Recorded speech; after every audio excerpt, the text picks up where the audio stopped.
Que o Senhor te abençoe. Muito bem, irmãos, vamos abrir a nossa Bíblia, a primeira carta aos Tessalonicenses, capítulo número 5. Primeira carta aos Tessalonicenses, capítulo número 5. As crianças precisarão da ajuda do papai e da mamãe para poderem aprender como se ora a Deus. Isso é algo que o papai e a mamãe devem fazer com toda atenção, sabendo como isso é importante na vida da sua criança.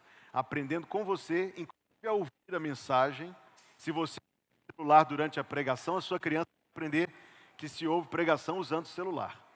Mas se você ouve a pregação tomando notas, a sua criança vai aprender a tomar notas com você. E nós colocamos todo esse material de apoio para que as crianças possam fazer uso, enquanto aprendem a acompanhar a mensagem dominical.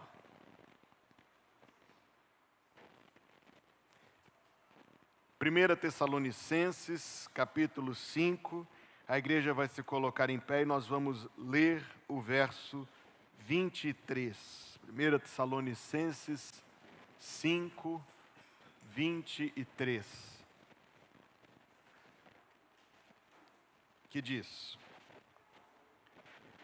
E o mesmo Deus de paz vos santifique em tudo, e todo o vosso espírito e alma e corpo sejam plenamente conservados irrepreensíveis para a vinda de nosso Senhor Jesus Cristo.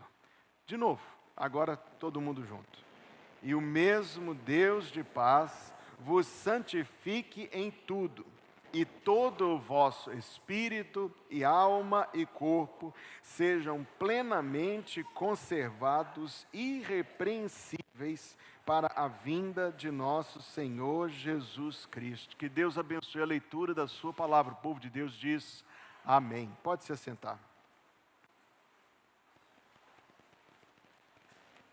Desde o começo do ano, no anterior, por favor, irmão. Desde o começo do ano, nós estamos, domingo a domingo, aprendendo algo daquilo que a Bíblia ensina sobre determinado assunto. Estes mesmos temas são vistos na escola bíblica dominical da igreja, por exemplo. Mas o desejo que nós tínhamos não era propor uma análise, vírgula por vírgula, deste texto, embora isso tenha grande valor e o texto também seja conhecido entre nós, mas tentar identificar como um corpo, no que é que nós cremos a respeito de determinado assunto. Então, ao mesmo tempo que nós estamos vendo, sim, o documento de fé desta igreja, esta igreja tem um documento de fé chamado Declaração Doutrinária da Convenção Batista Brasileira, nós não estamos tomando este documento como equivalente à palavra de Deus. Eu tenho dado às mensagens títulos Verdades Bíblicas. E hoje nós veremos verdades bíblicas sobre a santificação. Faz parte, nós já estamos há alguns domingos vendo sobre a salvação. Vimos sobre a regeneração, sobre a justificação, domingo passado. Hoje sobre a santificação. E no dia 27 veremos sobre a glorificação. A cada mensagem desta, como eu disse, não estou propondo uma análise vírgula por vírgula do texto, mas estou tentando encontrar uma mensagem, algo que nós possamos trazer do que isto significa para a nossa vida. E ao adentrarmos este ponto sobre santificação, nós precisamos entendê-la corretamente, porque ela pode ser desviada por muitos equívocos e incompreensões errôneas. Principalmente o que eu enfatizarei algumas vezes nesta mensagem. Ser um crente santo não está atrelado ou não se resume, melhor assim me expressar, não se resume em obedecer um número de regras determinadas. Isto certamente não é o caminho bíblico da santificação. Pelo contrário, na verdade, ou além disso, é a transformação do nosso coração. A transformação do nosso jeito de pensar, apagando ideias erradas que nós aprendemos na família talvez, no mundo certamente, que induzem o nosso comportamento sobre a agir de determinada forma, reagir e responder e pensar e querer e sentir. Isso é a transformação bíblica que nos fazem pessoas mais santas, isto é, mais parecidas com Jesus. Durante aquele nada saudoso lockdown, eu recebi uma imagem de uma irmã da igreja que eu pastoreava em Belo Horizonte, e aquela imagem me chamou muito a atenção, eu tenho viva na memória. Eu tentei recuperar para poder mostrar para os irmãos, e encontrei algo parecido, mas não a imagem em si que me impactou tanto na época. Quando teve aquele lockdown, e foi uma coisa global, todo o comércio cessou, as pessoas estavam paradas dentro de casa, foi puxar o freio de mão, assim, de uma maneira muito, até assustadora. Eu acho que você sentiu mesmo. Houve lugares em que isso foi pior, e você se lembra dos noticiários, que um dos lugares onde isso foi pior no mundo foi a Itália. A imagem era Veneza, aquela cidade na Itália, conhecida pelos seus canais.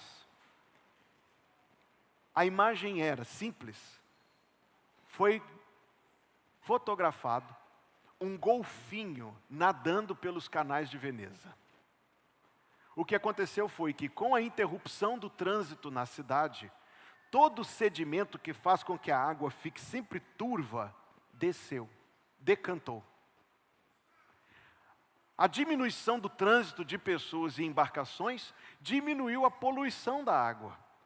Então, muito embora a cidade seja construída, segundo me dizem, verdadeiramente dentro, não perto, mas dentro do mar, a vida marinha não conseguia passar por ali, era sujo demais. Mas na hora que tudo parou, a água voltou a ficar limpa, os peixes voltaram a nadar pelos canais de Veneza. Nós diríamos que há certas criaturas são mais sensíveis à poluição. E é verdade. Eu vi uma reportagem essa semana sobre a tatuíra. Você se lembra da tatuíra? Aquele crustáceozinho minúsculo da praia que a gente via na areia, tantos deles assim, pequenininhos. E estavam dizendo que as tatuíras estão desaparecendo das praias no Brasil todo, por causa que a areia está suja, a pobre da tatuíra não consegue viver. Fala-se sobre a poluição, eu citei o exemplo de Veneza, mas isso é no mundo todo. A água suja, os peixes terão dificuldades. Quando se derruba uma árvore, eu estava visitando um irmão esta semana, e a casa cheia de aves lindas, mas ele falando do receio que tem de cortar as árvores lá perto, porque as aves vão embora. Não é só tatuíra, peixe e ave, não. Você, quando visita para um lugar que o ar é sujo, você não sente o pulmão pesado? Quando você vai lá em São Paulo para resolver alguma coisa, você não sente? Eu sinto que o ar ali é desagradável. A sensibilidade da vida sente dificuldade diante da poluição.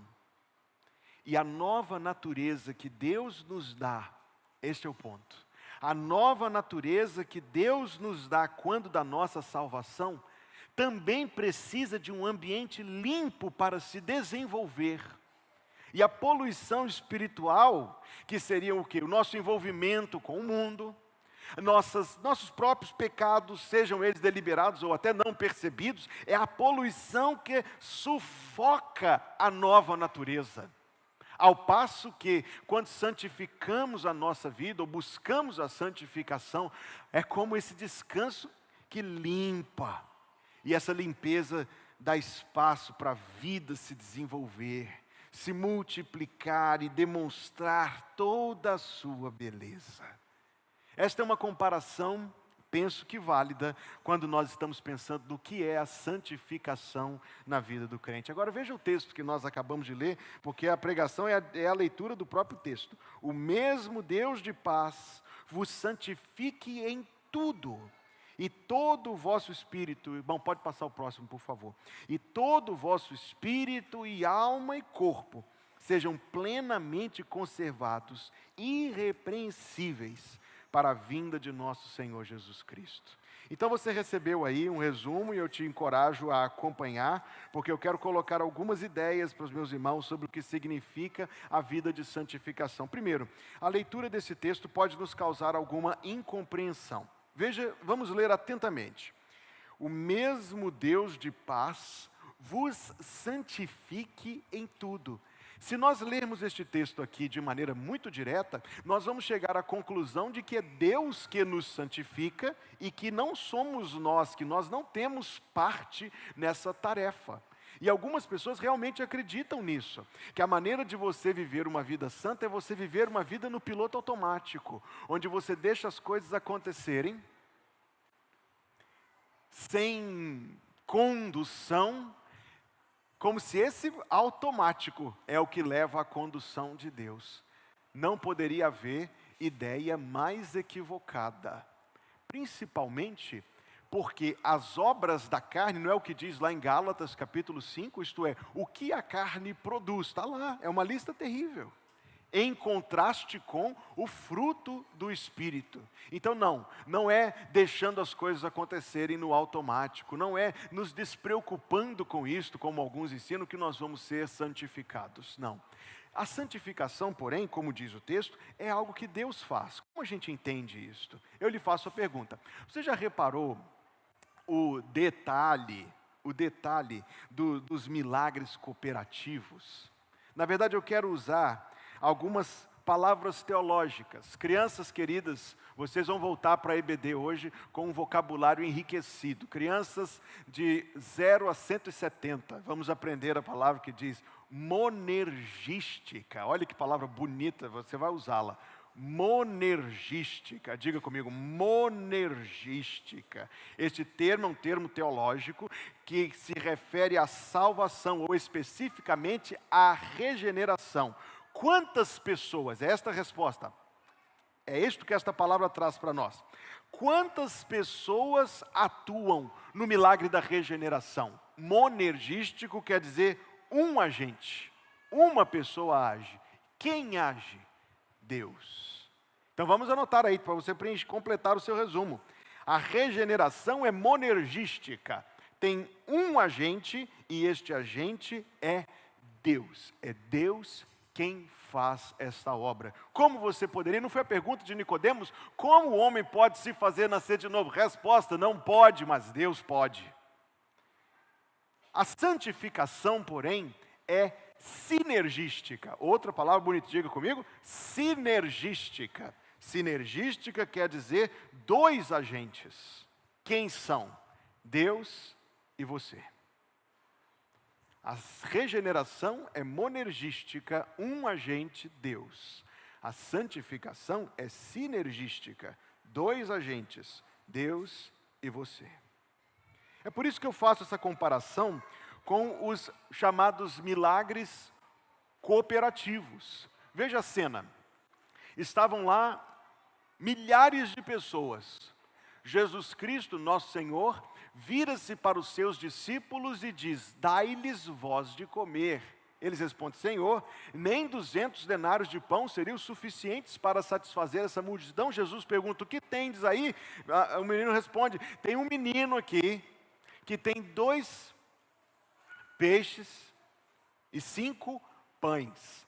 Veja a pergunta que ele fez em seguida: mas o que é isto para esta multidão? E a resposta é bem simples: não é nada. O que é isto para essa multidão? Nada. Nosso Senhor poderia ter feito pão, inclusive das pedras que estavam ali naquele campo. Esse é o poder dele. Nosso Senhor poderia ter provido o antigo maná que sustentou o povo do deserto. Bastava Ele dizer, bastava Ele querer. Foi da vontade do Senhor Jesus Cristo receber 5 pães e 2 peixinhos. Orar, partir, multiplicar. O ponto deste milagre é exatamente este. O milagre cooperativo ressalta que o que está acontecendo é um milagre, porque a parte humana não tem nexo, não tem ligação direta com o grande milagre que está acontecendo. Outro exemplo: Jesus Cristo está diante de um túmulo, dentro do túmulo está Lázaro morto há 4 dias e já cheira mal. Disposto a ressuscitá-lo, Jesus manda os homens tirarem a pedra. Esse é um outro exemplo de milagre cooperativo. Se aqueles homens tirassem a pedra sem que Jesus Cristo agisse, apenas iria libertar o odor. Se aquele menino tivesse levado os pães e os peixes sem que Jesus Cristo agisse, ia ser uma cena muito patética e de causar dó. É a intervenção de Jesus Cristo que faz. Os homens tiram a pedra, Jesus Cristo ressuscita Lázaro. O menino oferece os pães e os peixes, Jesus Cristo os multiplica. Nosso esforço para nos santificar é mais pífio, é mais digno de dó do que 5 pães e 2 peixinhos para uma grande multidão. Os milagres cooperativos existem para ressaltar o tremendo poder divino. É nada comparado com o que vem a acontecer, é nada. E é isto que acontece na santificação do crente. Nós nos dispomos, nós devemos buscar a graça divina, reconhecer nossos pecados, confessá-los, buscar o perdão de Deus, buscar a transformação do Espírito Santo em nossa vida, mas nossos esforços, por si só, pobrezinhos de nós. Então o detalhe dos milagres cooperativos é que eles ressaltam a obra de Jesus e a forma como Jesus Cristo opera. Pastor, o que está querendo dizer então? É seu dever buscar a vida de santidade se você quer andar em retidão diante de Deus. Afastar-se daquilo que a Deus desagrada. Voltar-se para Deus em sua palavra e em oração. É seu dever, mas é a obra de Deus na sua vida, fazer com que estas coisas produzam efeito. Veja bem, oração. Você já reparou quanto os discípulos de Maomé são zelosos com a sua oração? Eu direi, mais do que nós que oramos ao Deus vivo.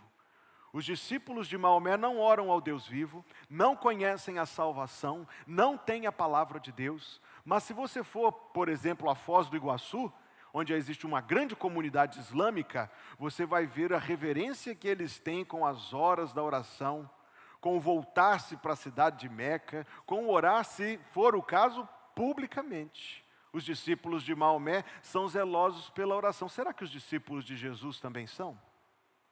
A diferença é que os discípulos de Jesus Cristo, por causa do seu Salvador e do seu mediador, oram ao Deus vivo. Então, o ponto não é oração, não é, jamais poderia vir a ser. A ideia é a quem estamos orando. Você pode ler a Bíblia e deve, pode não, apaga, você deve ler a Bíblia. Ressalto, você deve ler a Bíblia diariamente e não negligenciar a palavra de Deus. Mas quantas pessoas nós conhecemos que leem a Bíblia e que a conhecem perfeitamente, mas não creem nela? Quantas são as pessoas que talvez se refreiam de uma e outra transgressão, mas não são verdadeiros crentes, são rigorosos, disciplinados, cumpridores dos seus deveres, mas não alcançam a verdadeira santificação, porque esta é a transformação lá dentro do nosso coração, operada pelo Espírito Santo. Eu faria uma pergunta: como é que Jesus Cristo nos santifica? E a resposta bíblica é, primeiro, pelo Espírito Santo. E, em segundo lugar, pelo efeito da palavra de Deus. Veja essa equação da vida de santidade. Está aí no seu resumo para preencher e a resposta está aqui atrás de mim. A equação da vida de santidade.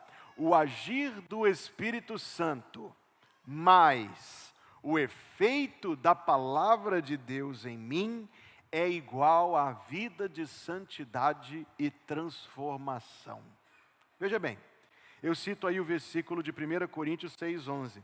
Eu li esse versículo domingo passado para destacar que ele fala sobre justificação.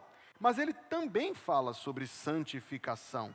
1 Coríntios 6, lerei o 10º para contexto. Não erreis, nem os fornicadores, nem os idólatras, nem os adúlteros, nem os efeminados, nem os sodomitas, nem os ladrões, nem os avarentos, nem os bêbados, nem os roubadores herdarão o reino de Deus. Atenção para o começo do versículo 11. E é o sido. Outra versão diz, tais fostes alguns de vós, mas haveis sido lavados, mas haveis sido santificados, mas haveis sido justificados em nome do Senhor Jesus e pelo Espírito do nosso Deus. Então, o primeiro agente para a vida de santidade e transformação é o agir do Espírito Santo.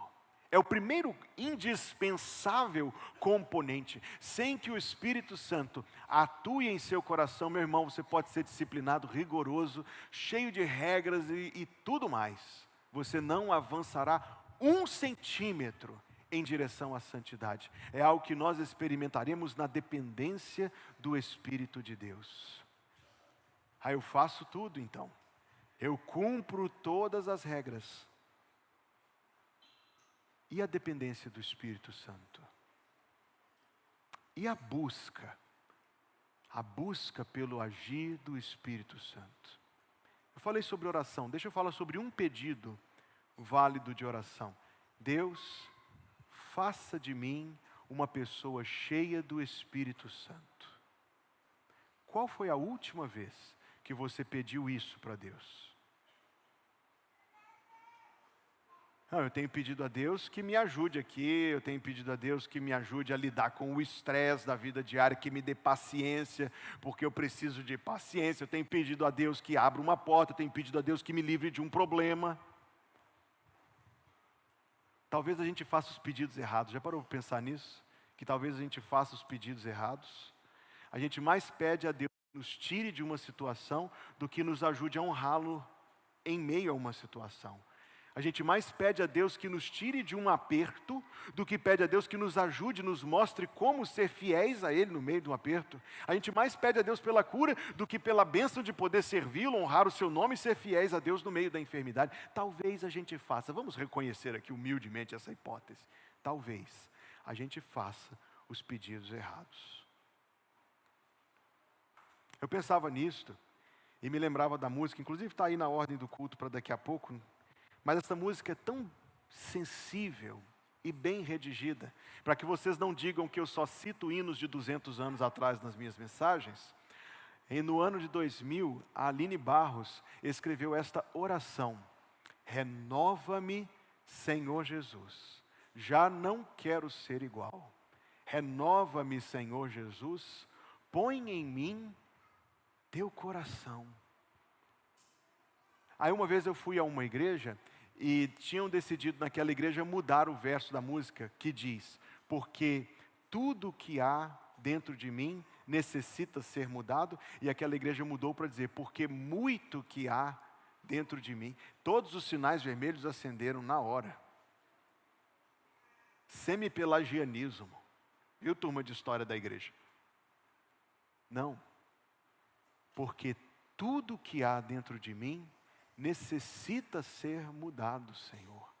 Porque tudo que há dentro de mim necessita mais de Ti.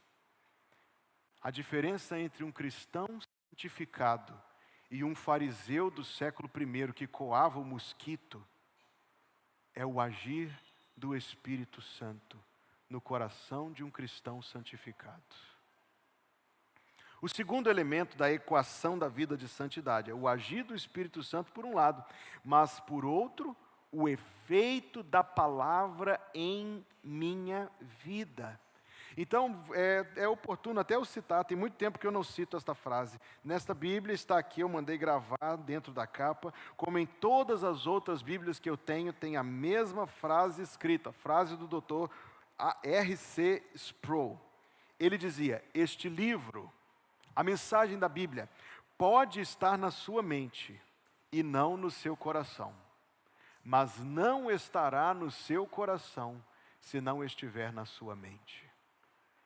Nunca ouviu alguém dizer isso? A Bíblia só na cabeça, nada no coração. É verdade, é verdade. Esse livro pode estar só na sua mente e não no seu coração, mas ele não estará no seu coração se não estiver na sua mente. A palavra de entrada, a porta de entrada da palavra de Deus para a nossa vida é aqui, ó. É quando a gente ouve a mensagem com interesse. quando a gente ouve a mensagem com interesse. Eu tenho ouvido coisas maravilhosas dos professores, de todo mundo da área de educação, depois que baniram o celular nas escolas. E eu estou pensando em fazer a mesma coisa dentro da igreja, para o seu auxílio, e para o seu benefício e para o seu crescimento espiritual. Ouvir a palavra com interesse. Buscar a palavra. Buscar a palavra de Deus. Eu tenho descrito deste púlpito algumas vezes o destino de algumas Bíblias que ficam no mesmo lugar do domingo à noite até o outro domingo de manhã, em cima do móvel esperando a próxima ida à igreja. Eu diria pobres Bíblias, mas devo dizer pobres crentes. O agir do Espírito Santo por um lado, mas o Espírito Santo recusa-se a agir, se não for pelo expediente determinado pelo próprio Deus. E o expediente determinado pelo próprio Deus, Hebreus capítulo 1, havendo Deus antigamente falado aos pais de muitas formas pelos profetas, a nós nestes últimos dias, falou-nos pelo Filho a quem constituiu o herdeiro de todas as coisas. Como fala o Filho ao nosso coração? O Filho fala ao nosso coração pela Escritura Sagrada. Um pai desta igreja compartilhava comigo alguns dias atrás que a sua criança dentro de casa dizia: mas papai, Deus não fala comigo do jeito que eu vejo ele falar lá com Moisés no alto do monte. Deus não fala comigo do jeito que eu vejo ele falar com Elias e com os outros profetas. A resposta do pai foi cirúrgica, disse: filha, aquilo era para aquele tempo.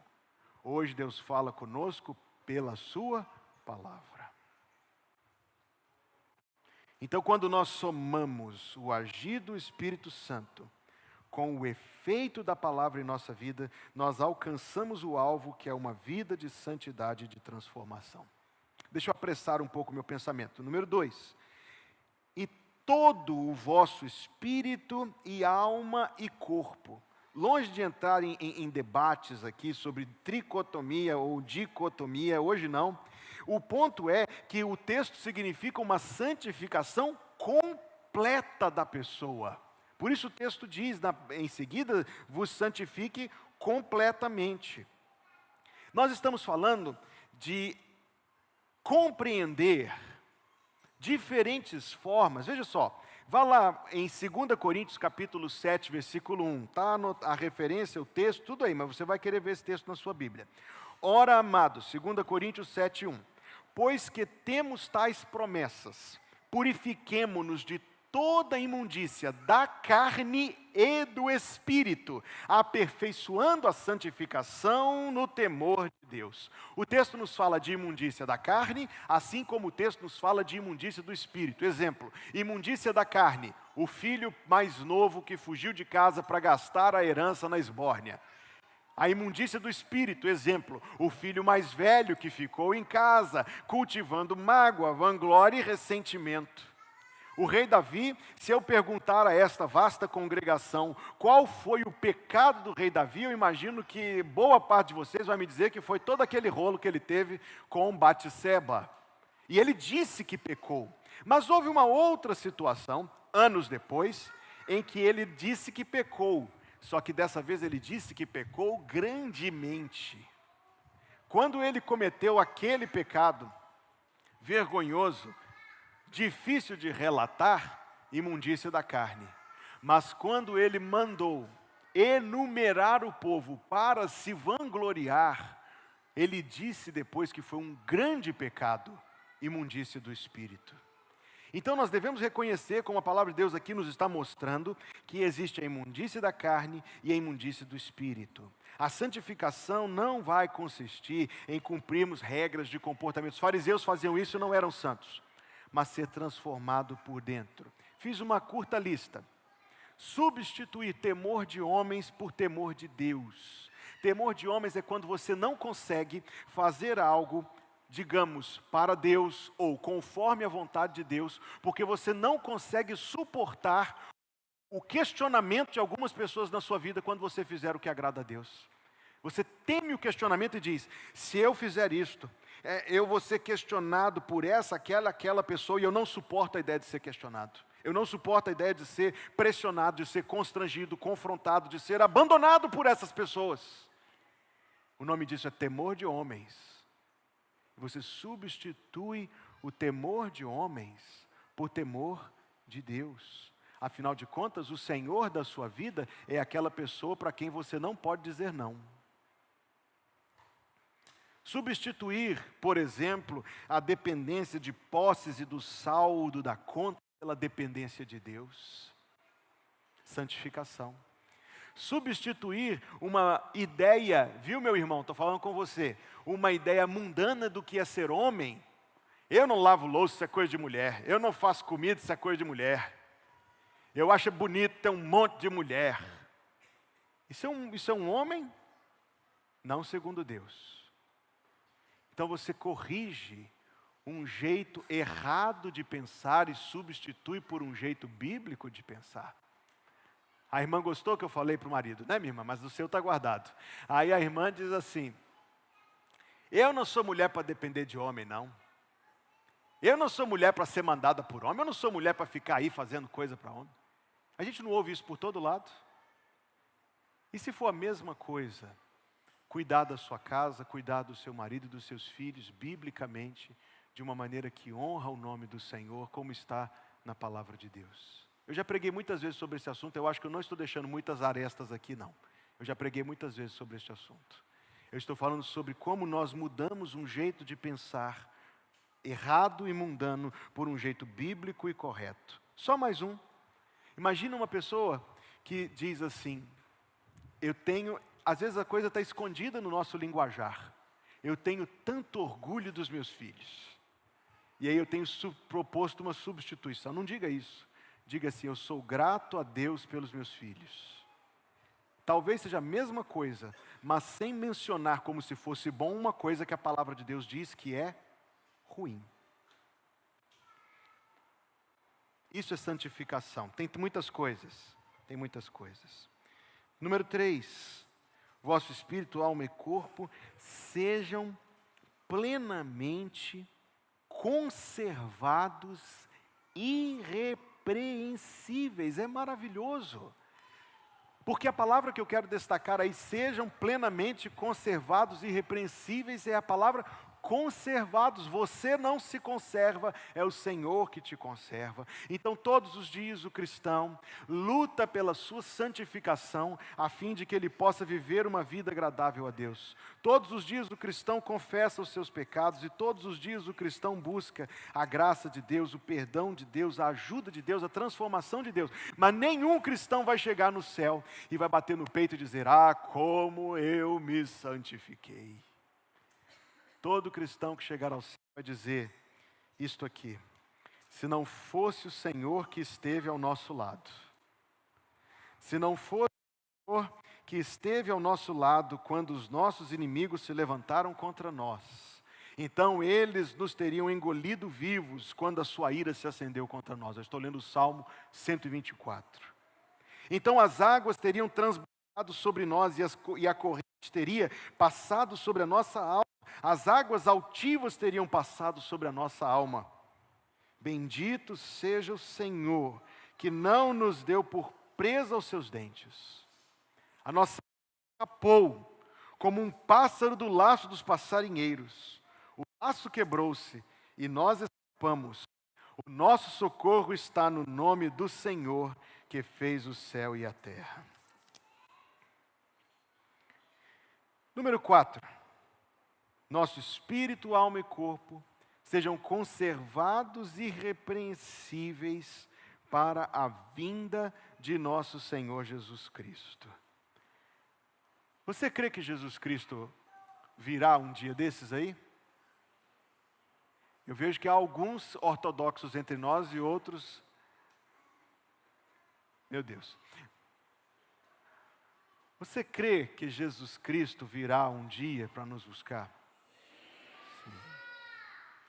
Se cremos nisto, o que isto afeta a nossa forma de viver hoje? A Bíblia responde. Primeira carta de João, por favor. Capítulo 3.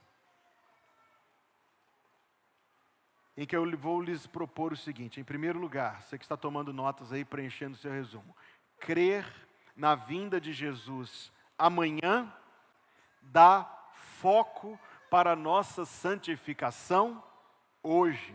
Veja esse texto. Vede quão grande amor nos tem concedido o Pai, que fôssemos chamados filhos de Deus.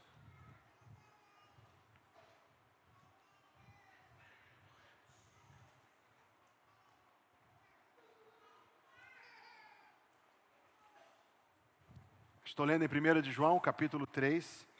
Vede quão grande amor nos tem concedido o Pai, que fôssemos chamados filhos de Deus.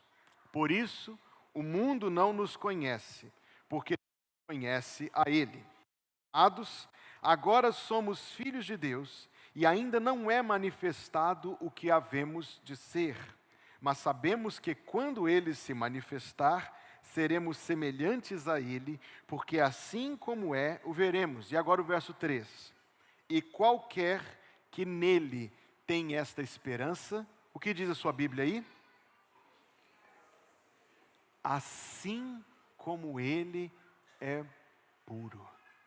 Então nós estamos antecipando, esperando o dia em que nós estaremos para sempre com Jesus. Eu digo de meu coração e acho que você sente igual. Eu não quero me sentir envergonhado diante de Jesus quando Ele vier.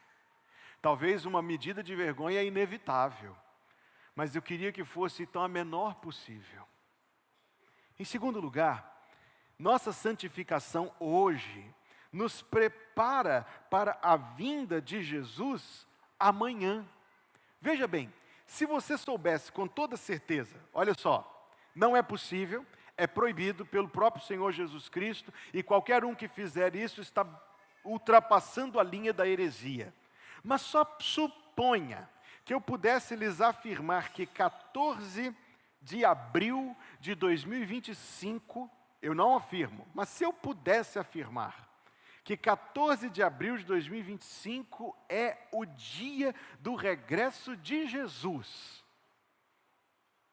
Que diferença essa notícia faria na sua vida hoje, dia 13 de abril? Eu imagino. Primeira coisa, a gente ia limpar nossa casa e jogar um monte de coisa fora. Segunda coisa, a gente ia sair ligando para os nossos parentes que não são crentes, desesperados para que eles viessem à igreja à noite. Os membros da igreja que ficaram dormindo hoje de manhã iam estar aqui hoje à noite, eu te garanto. Dúvida? A gente ia calcular o dízimo atrasado para a gente transferir. A gente ia passar o dia lendo a Bíblia e orando. Será que eu bati muito fora aqui?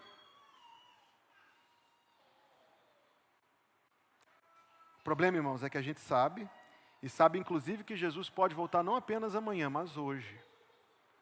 Mas a gente anda como se isso fosse ser para daqui uns 1000 anos. Eu pedi para você ler em 1 de João capítulo 3, agora peço que você leia em 1 de João capítulo 2, versículo 15. Não ameis o mundo, nem o que no mundo há. Se alguém ama o mundo, o amor do Pai não está nele. Porque tudo o que há no mundo, concupiscência da carne, a concupiscência dos olhos e a soberba da vida, não é do Pai, mas do mundo. O mundo passa e a sua concupiscência, mas aquele que faz a vontade de Deus permanece para sempre. Veja só essa imagem aí no slide que nós vamos concluir. Jesus está voltando. No slide anterior. E você? Está preparado? Preparar-se é, primeiro de tudo, aceitar Jesus de coração. Mas não é só isso. É também procurar viver uma vida que você possa ser... Não é isso que a Bíblia diz? Procura apresentar-te a Deus aprovado. Eu lhes farei uma pergunta agora, meus irmãos, e eu peço que os irmãos se coloquem em pé. E nós vamos ler em seguida juntos a resposta. Igreja, o que você crê sobre a santificação? Juntos. A santificação é o processo que, principiando na regeneração, leva o homem à realização dos propósitos de Deus para a sua vida e o habilita a progredir em busca da perfeição moral e espiritual de Jesus Cristo, mediante a presença e o poder do Espírito Santo que nele habita. Ela ocorre à medida da dedicação do crente e se manifesta através de um caráter marcado pela presença e pelo fruto do Espírito, bem como uma vida de testemunho fiel e serviço consagrado a Deus e ao próximo. Amém. Amém. Pode se sentar, por favor.